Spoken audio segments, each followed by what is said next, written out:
Today we're going to discuss solving systems of linear equations, and there's three scenarios with two straight lines. You could either have the two lines overlap, as in this situation, they could intersect, as in this situation, or they could never intersect at all, which is occurring when the lines are parallel. So this is the most common one, where you have two separate lines that intersect in one spot, and it has one solution. It's called consistent and independent. This is where you have two parallel lines. They have the same slope but different y-intercepts, and there are no solutions because there are no intersection points. It's called inconsistent. And then this is where you have two lines. There's a purple line and a green line on top of each other, and we have all solutions that occur on that line. So there are infinitely many solutions, and that's consistent and dependent. We're going to be solving each equation for y equals so that you get it in the form y equals mx plus b. So you can graph just as you normally would. The only difference is you'll have two lines instead of one line to graph. You're going to graph each line, and then you're going to find the intersection, and you're going to list your solution either as a point if you have just one ordered pair, as in this case, or if you have no solutions, you can say empty set. And if you have infinitely many solutions, you can say that you have infinitely many solutions. All right, so for the first problem, it says determine if the ordered pair is a solution to the system. Solution means it has to work in both equations. So this ordered pair, 4, 2, my x is 4, my y is 2. I'm going to substitute it into each equation. So I have x minus 2y equals 0. And so 4 minus 2 times 2 equals 0. And then just do your order of operations. So 4 minus 4, that equals 0. And that is true. Lauren Wozniak, please dial extension 5322. Then I have to test it in the second equation. So 4 plus 2 equals 6. 4 plus 2 really does equal 6. And so this is true as well. So since it's true and it's a solution to both equations, then it's a solution to the entire system. So the answer is yes.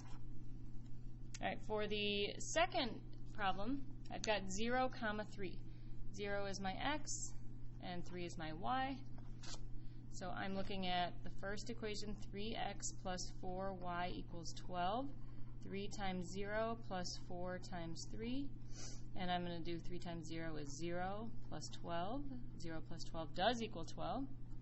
So that is a true statement. So it is a solution to that equation.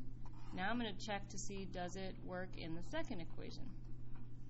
So I've got 5 times 3 minus 2 times 0. Notice your y is here and your x is here. We're going to see if it equals negative 6. So we have 15 minus 0, that's 15. Well, that obviously does not equal negative 6, so this is not a solution of the second equation. Since it doesn't work in one of them, it is not a solution, or it's not the solution to the system. All right, flip over to the other side. So now we're going to graph using these steps. Okay, so the first problem, we have to solve for y equals. The second equation already is in y equals form, so we're okay. But in this one, we have x plus y equals 6. So I want to subtract x from each side. So I've got y equals negative x plus 6. All right, so I'll graph the first equation.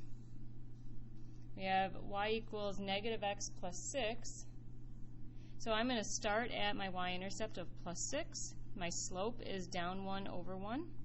And I'm going to make as many points as I can just because I don't know exactly where the other line is going to end up. So I'm going to go up and to the left, up 1 over 1 as well. And do your best to draw an accurate graph. So if you have a ruler or your ID, you can use that as a straight edge. All right, I'm going to do the other line in a different color. So the other line was y equals x plus 4. That's already in y equals mx plus b.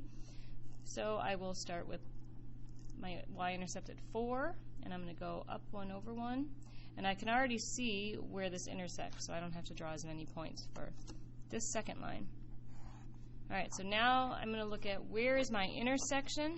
There's one solution.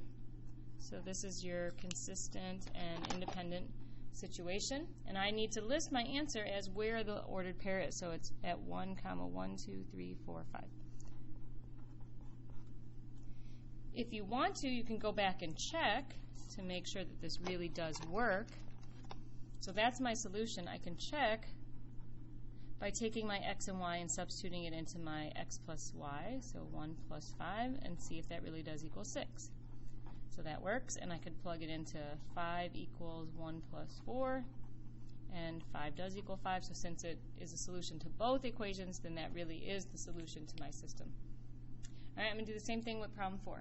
So problem 4, first I'm going to solve the top equation for y. I'm going to subtract 2x.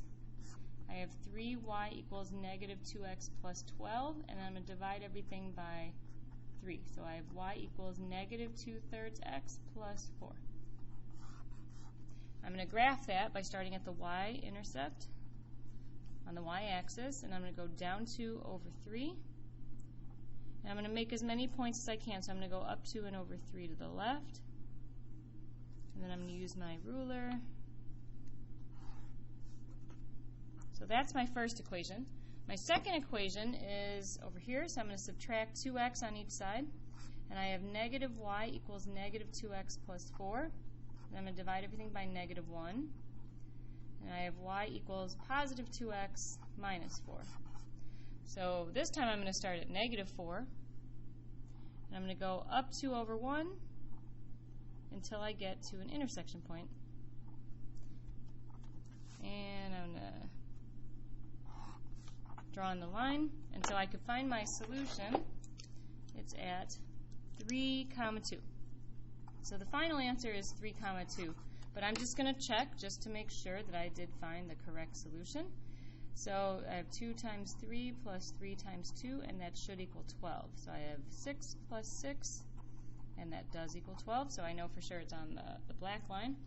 And then on my second equation, I have 2 times 3 minus 2, and that should equal 4.